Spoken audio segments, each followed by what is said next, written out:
I'm so glad that you signed up for this session. As an ICF certified professional coach, I'm here to help you lead with curiosity so that you can build healthier teams. My approach translates professional coaching skills to your context as a busy leader so that you can support your team members in taking more ownership of their work, confidently manage conflict and change, and get your team working toward a shared purpose. Developing a coaching mindset is the foundation for your practice as a coaching leader. And all of the core coaching skills get easier and you can use them more effectively once you fully embrace this mindset. And even if all you ever do is working on embracing a coaching mindset, that alone will improve your relationship with your team over time. So, my approach is grounded in the principles and practices outlined by the International Coaching Federation, the ICF, one of the premier professional organizations for professional coaches. There are a ton of different ways that people talk about coaching. The literature on managerial coaching finds that people use coaching to refer to everything from what I do, which is adapting the ICF approach to managerial contexts, to micromanaging, to providing remedial training. Coaching is still an unregulated industry, so none of these are technically wrong, but they do lead to different outcomes. And that makes it really important to define our terms before we jump too far into this. So before I get started, here's a quick roadmap of where we're going today. I'm going to give a quick overview of what I mean when I talk about coaching and the coaching mindset. Then I'll go over the 8 components of a coaching mindset outlined by the ICF. And then we'll brainstorm some strategies to put those components into practice. And then we'll build your plan for how you're going to start putting these into practice. We could brainstorm all day, but that would leave you with a huge pile of ideas and no plan for action. So I'll ask you to pick one area at the end to focus on. And these are interconnected. So it's really what's the first thing that you want to incorporate more of, recognizing that they're all connected. And then build a detailed plan of what you're going to do this week and next week to start building a new habit in that area. So, up first, I already mentioned that I use the International Coaching Federation's definition of coaching. And when you see articles in like Harvard Business Review or scholarly journals about the great benefits from developing a coaching culture in your organization, they're using a definition more like this one. So the ICF defines coaching as partnering with clients in a thought-provoking and creative process that inspires them to maximize their personal and professional potential. Okay, so that kind of sounds like a lot of buzzwords thrown together to me. So let's break that down. Partnering is about the power dynamics within that conversation. In professional coaching, the ideal is that the coach is there as an equal partner with the person that we're coaching. As managers, that's really tricky. You're ultimately responsible for making sure that your team meets certain outcomes. And some employees are more comfortable with being told what to do than with making decisions on their own. Some employees are carrying trauma from past toxic leaders that makes it feel unsafe to engage with you in that way. But within those constraints, when can you actively listen to your employee as an expert in their specialized area? Your ILL specialist is going to know more about the details of the back end of Iliad than you probably have needed to think about in a long time, if ever. Your circulation desk staff are the experts in what actually happens at the desk when you're not around. The ideal times to choose your coaching hat instead of training or some other approach is when you have room to give your team member autonomy in some area. So maybe neither of you have any choice about what outcomes they need to achieve, but when can you let them be the one to decide which path to take to get to that outcome? The thought-provoking and creative process is really about asking a whole lot of questions that are intentionally worded to provoke deeper thought on a topic. And there's a framework to follow to move through getting a better understanding of the challenge, working through the challenge, and establishing some clear next steps. So it's not just aimlessly asking any and all questions that come to mind. So, for example, Jane comes to me for advice on how to proceed on planning a big event at her library.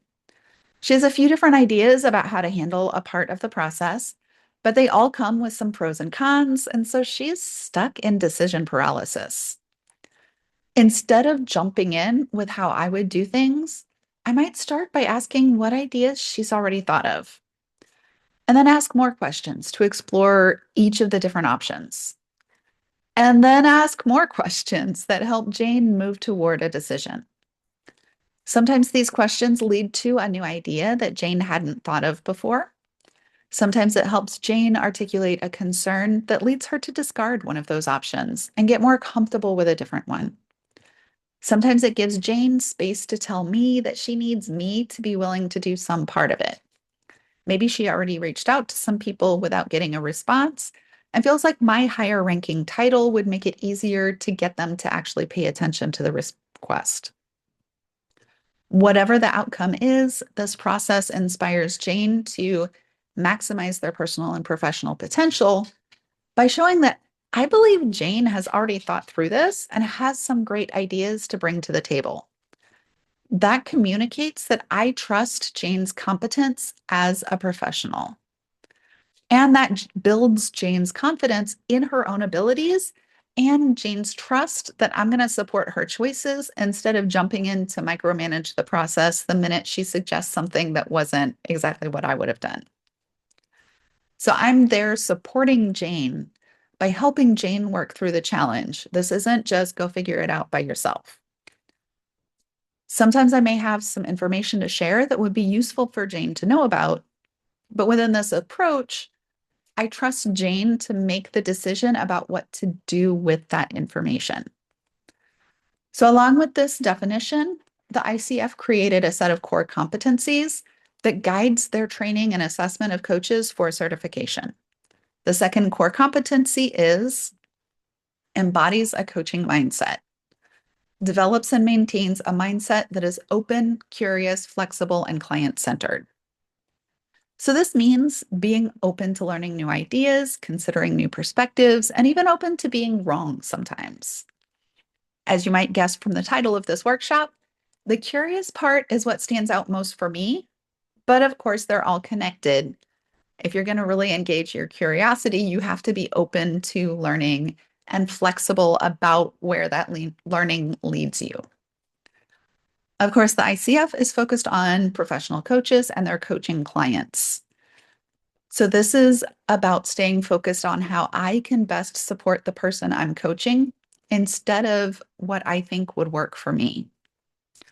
For using a coaching approach to leading a team, I'd revise that last client centered bit to employee centered. So, this isn't the way we often hear, client or customer or patron or whatever focus in libraries. This is focused on the team that we're leading. So that means recognizing that every member of your team is a full person, not just a cog in the machine. You have certain outcomes that you need them to meet, but they may get there differently than how you would have. Your goal is to create a space where they can have some control over how they get the job done, while also making sure that they get the support that they need to thrive. Staying open, curious, and flexible helps you look for those opportunities to support your team members more effectively so that you can help them maximize their potential. And that leads to better outcomes for your organization overall. So each of these core competencies are broken down into a more detailed list of behaviors that can be observed so that coaches can be assessed on how competent they are in these areas. For example, the first competency is demonstrates ethical practice. And one of the markers that demonstrates competency in that area is maintains confidentiality with client information per stakeholder agreements and pertinent laws. That's really easy to observe. Your mindset isn't quite as easy to observe. We're not cracking anybody's heads open to look inside. So, the components of embodying a coaching mindset were written to serve as some key behaviors that show up as symptoms of that coaching mindset. But intentionally practicing these behaviors help you cultivate that open, curious mindset. So, it's a beautiful little feedback loop, and they all build on one another. So, first, I'm going to list them out and then I'll go into more detail on each one.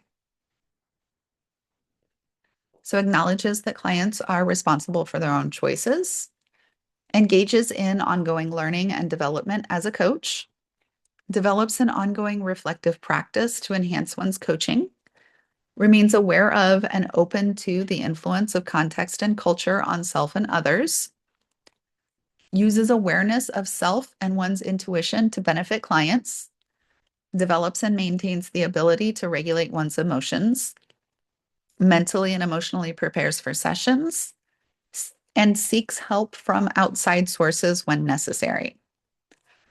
Now, I will add a caveat that this is the order that the ICF lists them in. I'm going to talk more about each of them in the order that makes sense for my brain to highlight some of the connections. So they all build on one another. It's not important which order they're in. Okay, so up first, acknowledges that clients are responsible for their own choices. Whenever clients come up, we'll translate that to employees or team members because that's who you're going to be coaching as a library leader. This is really important for helping you stay curious about what may be going on for someone, even when they make choices that you wish they wouldn't. Recognizing that employees are fully responsible for their own choices is an area where I often see kind, caring leaders struggle. You care deeply about supporting your team members and building a healthier work environment. You want to see each and every one of them thrive. You wouldn't have signed up for this session if you didn't. But this turns into a liability when you get too emotionally attached to what you want for them, what you believe is best for them. And that can lead to a couple of paths that take you away from developing a coaching relationship. So, on one hand, you may wind up being a little too enthusiastic about trying to encourage someone to take advantage of something you see as a great opportunity or do things in a way that you know is going to work because it's worked for you in the past. That path is paved with good intentions, but can still lead you to micromanagement. On the other hand, when you're really invested in seeing someone thrive, but they just keep passing up opportunities or falling short, it's easy to get frustrated and mentally write them off as someone who just doesn't live up to their potential or just doesn't care to engage. And that affects all of the ways that you interact with them in the future. And that path can be emotionally draining and also doesn't lead to a great relationship. So you are responsible for making sure that you provide opportunities for your team members to learn and grow in their positions. You are not responsible for their decisions about whether to take you up on those opportunities. It's like that old saying that you can lead a horse to water, but you can't make it drink. And if you stand there getting frustrated trying to convince it to drink, then that affects how you show up as a leader. There are a gajillion reasons someone may not want to take you up on that opportunity. Whether we're talking about engaging in coaching, signing up for a leadership development program, attending a conference, leading a committee that'll look great on their resume, getting help on a project that you can see they're struggling with, admitting to needing more training in their area, or whatever the case may be. Your job is to stay open and curious and remember that you don't know everything about them. They may have something personal going on or some past work trauma that changes the calculations about the value of that opportunity. And you don't need to know everything to respect that they're responsible for making the choices that best fit their needs right now. The flip side of this is that they are also responsible for accepting the consequences of their choices.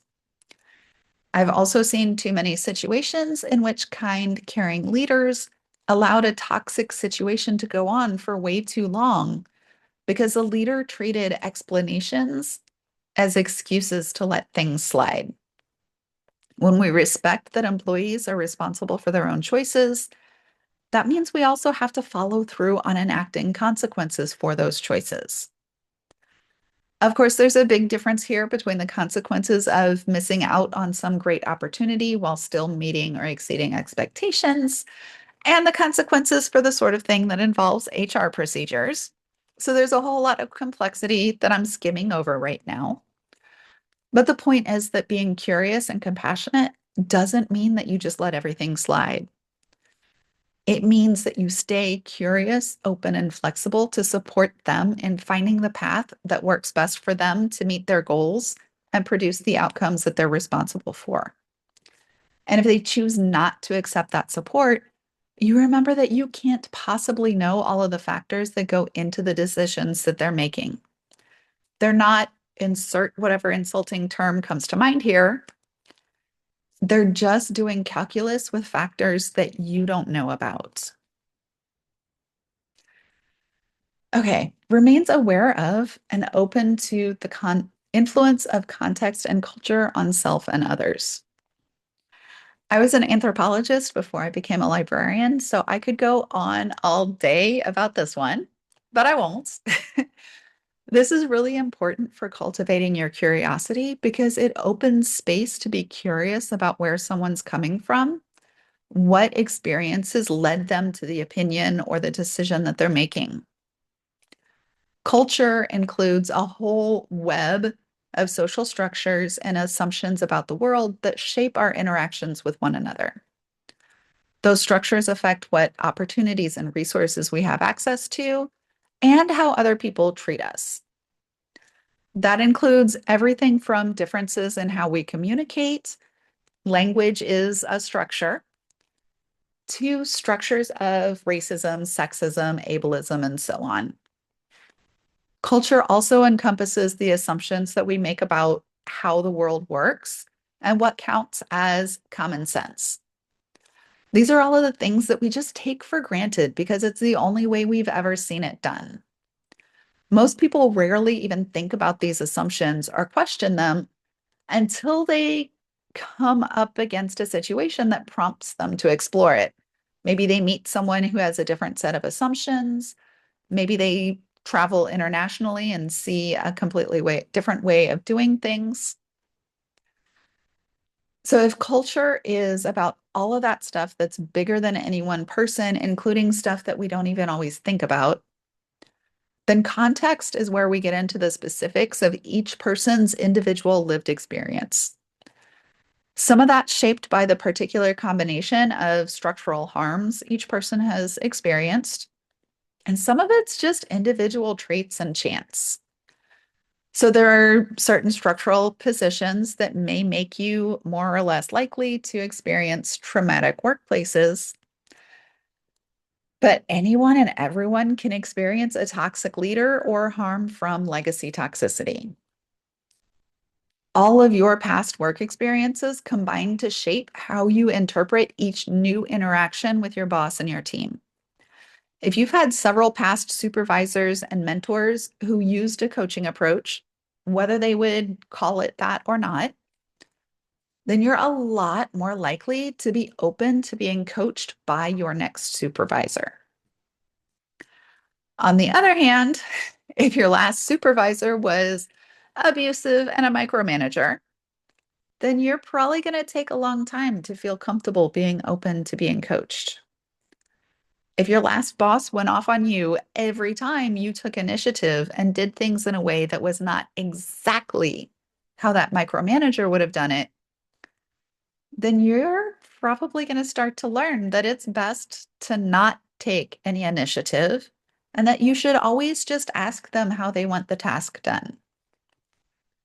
After working for someone like that for a while, you're probably going to need a while to build trust so that it can start to feel safe taking the risk of taking initiative or telling a new boss your ideas for how you think you should approach a new project. So, this individual context also includes individual traits like neurodivergence, which is a huge umbrella term that includes autism, ADHD, OCD, dyslexia, dyscalculia, and many other differences in brain wiring. So, one of mine is aphantasia, the inability to visualize mental images. I genuinely believed that mental image was just a figure of speech until a couple of years ago. I saw a TikTok video explaining what aphantasia is and that most people really do see things in their heads. And that was just one of those assumptions about how the world works that until I was over 40, I, I hadn't even questioned. And that's a biological difference, not a cultural difference, but we can pick apart culture and context to analyze all of these different factors all day, but they play together to shape each person's lived experiences. And the point of understanding all of the ways that this happens is so that you can remember to stay curious instead of making assumptions. And maybe even be on the lookout for assumptions to question. Remind yourself that each member of your team has a different combination of contextual and cultural influences than what you're carrying around. And that means that you can't judge their reactions based on how you would react to the same thing. All right. Develops an ongoing reflective practice to enhance one's coaching. As I mentioned, these components all build on one another. So, taking time to reflect on the assumptions you're making in a particular situation and how culture and context play into that situation could be part of this reflective practice as well. So, building an ongoing reflective practice creates space for you to intentionally cultivate your curiosity. The challenge here is to carve out time to really fully reflect on your interactions. That means more than just rehashing what happened. That means analyzing it and figuring out what you can learn from that experience so that you can do better next time. And that feels like a lot to ask when you have demands coming at you from all directions. I know very few library leaders who have a whole lot of time to spare and could easily fit much time for reflection into an average day. As a professional coach, I consider it part of my job to incorporate time to reflect on how each coaching session went. As part of my certification, I'm expected to work with a mentor coach to further enhance this practice. And that's true at all levels, even those at the highest levels of expertise. Perfection does not exist in the real world, so we all have room for improvement. As a library leader, you have a lot more on your plate than just coaching your team members. So you probably won't have time to reflect on every single conversation. So ask yourself which types of conversations can have the most impact on your team dynamics and prioritize reflecting on those interactions. Reflecting on what went well and what you'd like to handle differently in the future gives you space to look for opportunities to be more curious. And this approach helps you shift to viewing mistakes as lessons to learn from instead of failures, which gives you more permission to take a risk on something new. And that opens the door for your curiosity. Develops and maintains the ability to regulate one's emotions. This one is incredibly important for helping you stay focused on cultivating your curiosity. Now, this does not mean shutting down, pretending to be neutral, or taking all of the emotion out of your interactions. You should absolutely show when you're excited about your employees' successes and show empathy when they're struggling. The key is to make sure that you're responding in the way that you want to and keeping your focus on moving forward. instead of letting your emotional reaction distract you from the bigger picture. It's also important to acknowledge that you are a whole person, and so your whole life can affect your emotional state. So if you're worried about your government disappearing your friends, family, or neighbors, or about looming cuts to your funding, or about a potential World War III popping off, then that's going to affect your emotional state. If you had a big argument with your partner or child or parent or best friend right before you left for work that morning, then that's going to affect your emotional state. I focus on scenarios that come up at work because my focus is on helping you lead more effectively and confidently manage your team through conflict and change.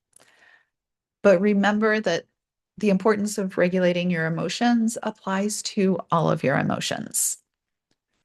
One of the most visible ways unregulated emotions can show up at work is when you have emotional spillover from one meeting to the next. So maybe you have a pretty unpleasant meeting with your toxic boss, and then you have to go meet with one of your team members right after that. And you wind up letting some of that toxicity spill over onto your team member, even though you normally do everything you can to shield them from that. Another area where I see this show up is in dealing with that one person on your team that just frustrates you to no end. Maybe they're really trying, but just keep missing the mark. Maybe they're really checked out and negative, but technically meeting expectations. Whatever the case is, it's easy to start dreading having to rehash a stale conversation with them over and over, or dreading how they're going to react to some constructive feedback or whatever. And that completely valid emotional reaction affects the way that you interact with them and makes it hard to stay curious. So these are the times when it's crucial to regulate your emotions so that you can move forward with a clear head. Practicing this component of the coaching mindset helps you to avoid knee-jerk reactions that get in the way of your curiosity. Mentally and emotionally prepares for sessions directly connects to that one. So this means that you prioritize carving out time to do a mindfulness or grounding exercise or whatever it is that works for you to check in with yourself to make sure that you have your emotions regulated so that you'll be able to be fully in the moment and prepared to engage your curiosity in your coaching conversation. As a professional coach, this is baked into what I do. As a team leader, you have a lot of other responsibilities on your plate. You're going to have times when you have to respond immediately to a situation that you could not have prepared for. Some people find it useful to start practicing this by literally blocking off a 15-minute buffer on their calendars before any scheduled meetings. And they do this for everything from routine one-to-one meetings to formal annual evaluation meetings. And that's great. But what about those times when someone just drops by your office with a question when you had no time to prepare? In those cases, before you respond, one way to approach this is to pause, to think about what kind of response it calls for. Is this a simple logistical or informational question? Do they need some form of training? Or is this the sort of question that calls for a coaching approach? So remember that this is the coaching approach is for when there's no one right way to do a thing, and they need help choosing how to proceed, not just information about what form to use or training on how to do a particular procedure. And if the topic calls for a coaching approach, how immediately do they actually need to resolve that question? So we often feel a need to answer immediately, but that's not always the best response.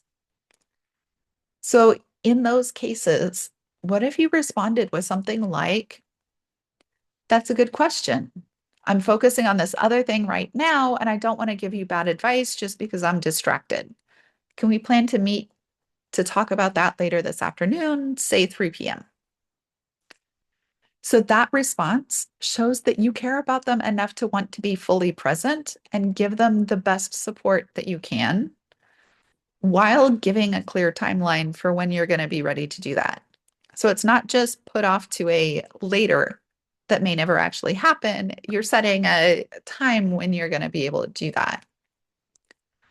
And that response gives you time to mentally and emotionally prepare to bring your full curiosity and focus to that conversation.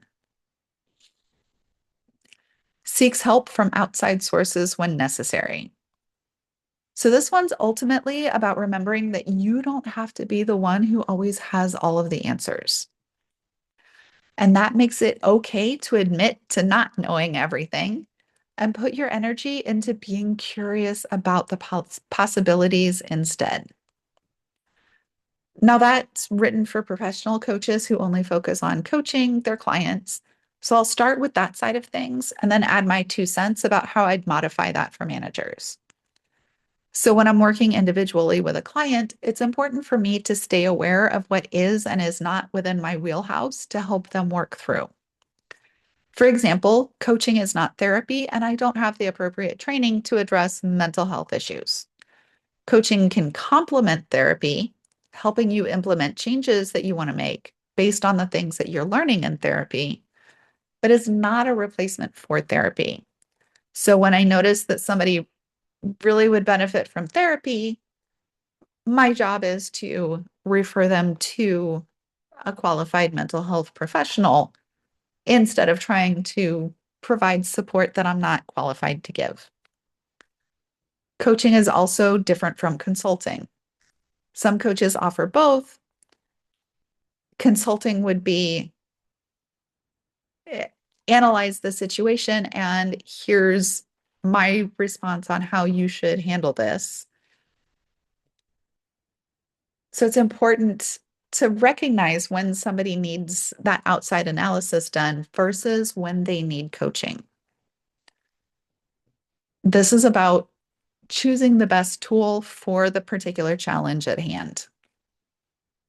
For managers, that translates to being clear about distinctions between coaching, training, mentoring, and all of the other ways that you support your team members. As much as I could go on and on all day about the benefits of coaching, one of the limitations is that it requires both parties to be willing participants. You can embrace your coaching mindset all on your own, and that will have a positive impact on your relationships with your team members. I also find that it has a positive impact on my own emotional state since leaning into my curiosity instead of my frustration shifts the way that I feel about dealing with challenges. But to step up to actually coaching, the other person needs to feel safe and be willing to be coached. So for managerial coaches, I would revise this marker to something like adjusts managerial approach and or seeks help from outside sources when necessary. As great as coaching is, you still need to keep a full set of tools in your toolbox. And I see this come up regularly with participants in my group program, Lead with Curiosity. They've built all of these great skills, but then get discouraged because one of their team members just will not engage with their coaching questions. So I ask them why they want to use this approach with that person. They usually respond with some of the great benefits that come with coaching, supporting their team members, giving them more autonomy, building a healthier team, etc. They want all of their team members to experience those benefits. At that point, we refer back to the first component of the coaching mindset. Employees are responsible for their own choices. So we shift our focus to meeting the team members' needs where they are. If our goal is to provide the best support we can in the moment, then sometimes the best way we can do that is to shift to a different approach. There are many reasons some of your team members may not be open to being coached right now. And that's okay. Sometimes you'll need to use a more directive approach to management with some people. Sometimes you'll need to shift to providing training or mentorship. And as great as coaching is for helping people develop, there will be times when you have to shift to using a disciplinary approach. As a leader managing a team, you have a lot of options available when it comes time to look for help from outside sources. And to be clear, that means outside of your team, not necessarily outside of your organization. So, depending on your relationship, your supervisor could be a great resource to turn to here. If your organization has anything like an ombuds office available, then they can also be a great resource. If you're in a union state, I know there tends to be tension between management and union reps, but it can be useful to get their perspective on a situation before it escalates. Finding out what resources or support they may be able to provide can help you think through your approach. And there are probably going to be times when you'll benefit from talking through a situation with HR. Developing a network of mentors can also be an incredibly valuable source of outside support.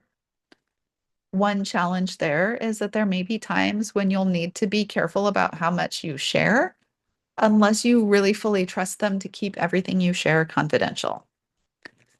Hiring a professional coach is another way to get valuable outside support that is fully confidential. A professional coach will help you consider a wider range of perspectives and move toward your goals in a way that's consistent with your values. Regardless of where you go for support, being willing to help, being willing to ask for help demonstrates a willingness to admit to not knowing everything.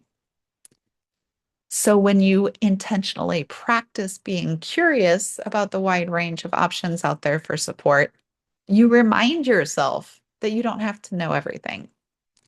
And that makes it easier to stay open and curious about more possibilities.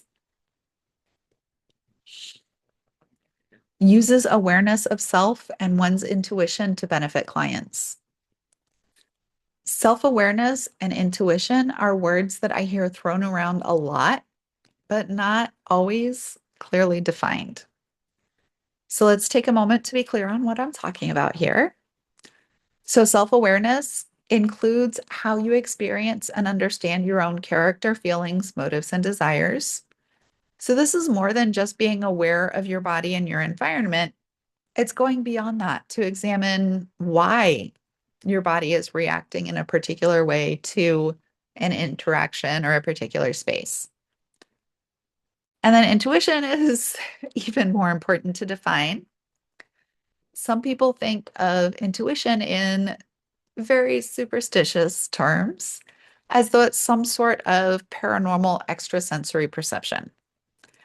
And there are definitely some professional coaches out there who claim to be clairvoyant, totally leaning into that perspective. I personally am a giant skeptic, though. So I use a more mundane definition.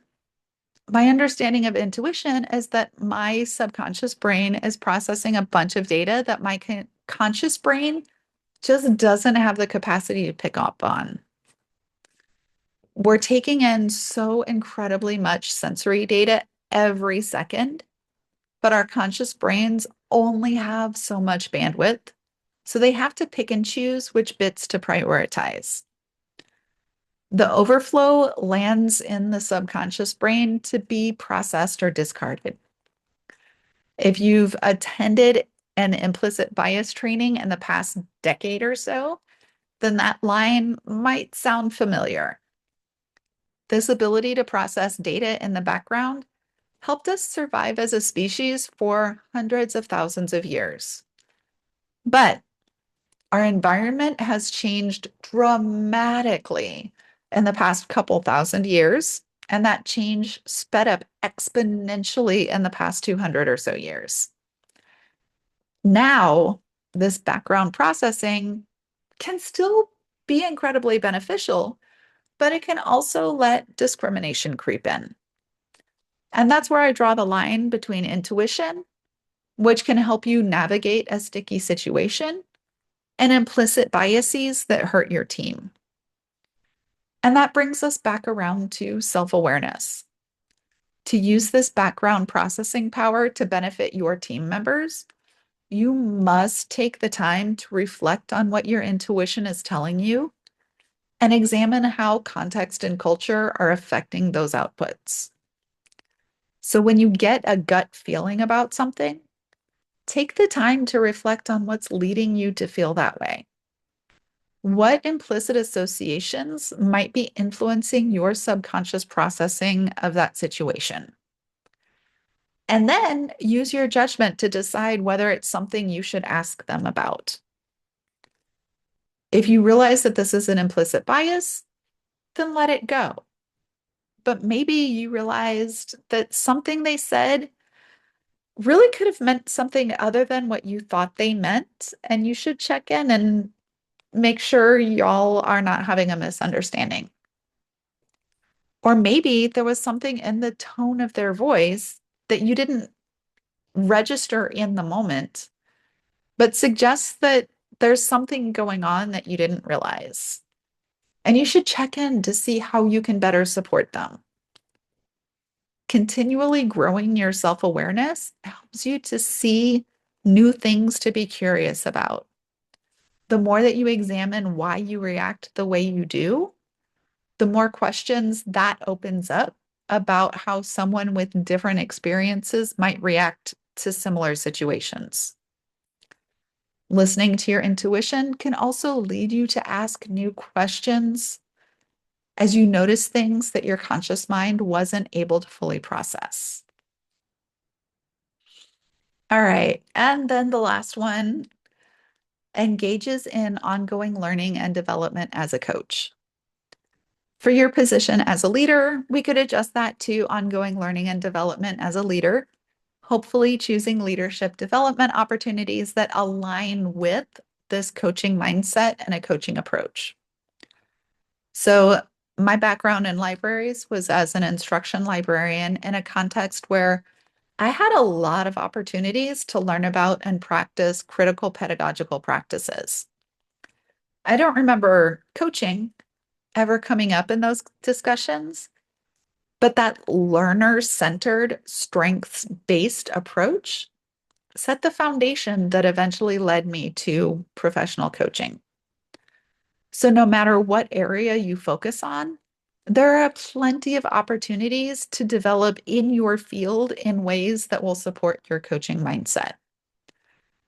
Of course, I'd also love to work with you as a participant in Lead with Curiosity, which is a intensive program to build coaching skills and build on this mindset.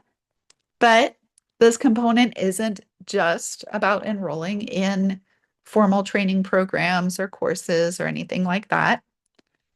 Ongoing learning can include reading relevant newsletters like my Coaching Librarian newsletter, articles and books, listening to podcasts, attending webinars, whatever works for you. Ongoing development can also include actually trying out some of the ideas from the stuff that you've read or watched or listened to, and then reflecting on how it went, whether that idea is actually right for you, and if so, how you can do better next time. Your reflective practice is a form of development when you reflect on your leadership communication and style. So, regularly seeking out ongoing learning and development opportunities trains your brain to stay in a learning mode and to look for those spaces where you're curious about learning more. Okay, so the next step is to take some time to brainstorm ideas for how you can start putting any of these into practice. So, some examples might be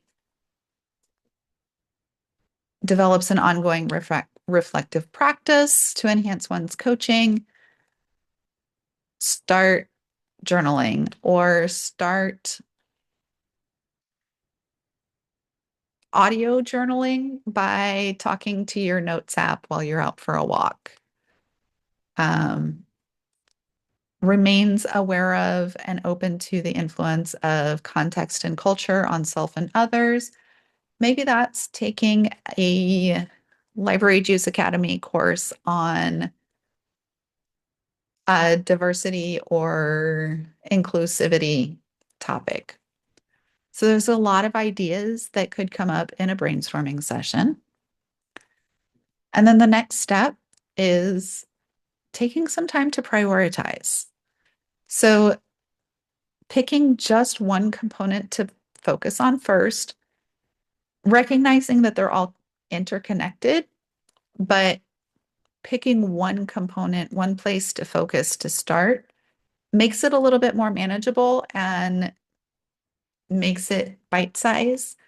So if you've heard of or read Atomic Habits, um, the idea is atomic. It's very small.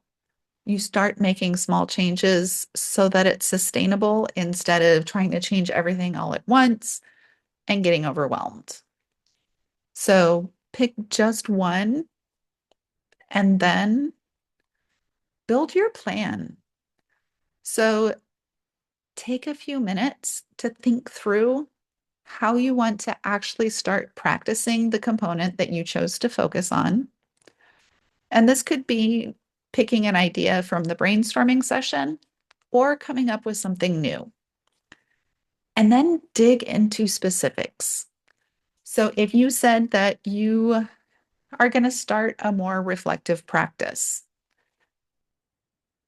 when and where are you going to be able to do this? Does that mean